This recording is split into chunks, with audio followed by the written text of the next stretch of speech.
শব্দে চারদিকে হাঁটাহাঁটির শব্দও হতো। মেহমানরা তো থাকতে চাইতেন না। আসলে এমনটা তো আগে হয়নি কখনো, হঠাৎ করে এটা শুরু হচ্ছে কেন?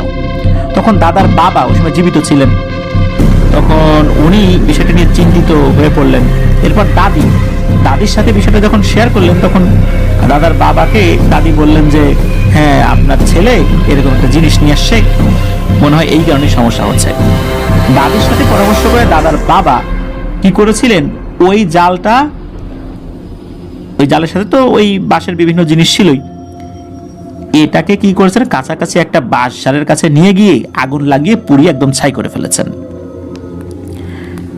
সকলেই ধারণা করেছিলেন এরপরে এই সমস্যাটা হবে না। বাড়িতে এই সমস্যাটা আসলেই হয়নি, কিন্তু সমস্যা দেখা দিল ওই বাঁশ ঝাড়ে।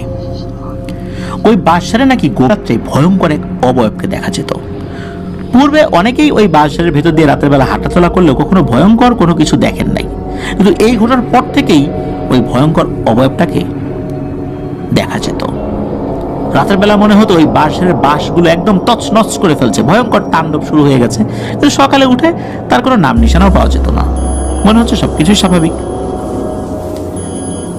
এই জিনিসটা শুরু হওয়ার পর দাদা আস্তে আস্তে অসুস্থ হয়ে যেতে লাগলেন। খুব বেশি দিন না, অল্প কিছুদিনের মধ্যেই, অল্প বয়সেই দাদা মারা যান, ছোট ছোট বাচ্চা দেখে। তো তাদের এই জেনারেশনটা থেকেই এই যে ফাহাদ হাসান জায়েদ ভাইদের যে জেনারেশন, তারা এসেছেন। এই জিনিসটা আনার পর দাদা, উনি তো মাছ ধরা শুরু করেছিলেন, আর এই জিনিসটা পোড়ানোর পর হঠাৎ করে উনি অসুস্থ হয়ে গেলেন। খুব বেশি দিন আসলে চিকিৎসা করার সুযোগও হয়নি।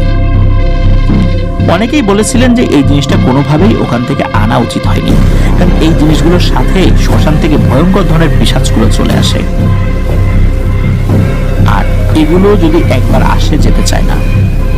ওই জিনিসটা যে পুড়িয়ে ফেলাই হয়েছে, তখন ওই পিশাচটা ওই বাঁশকে বন্দী হয়ে পড়ে।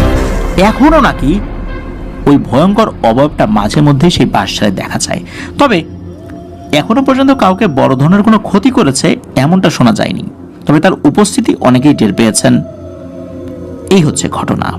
প্রিয় লিসেনার্স, আসলে কিছু কিছু ক্ষেত্রে সাহসিকতা বিপদ ডেকে আনে।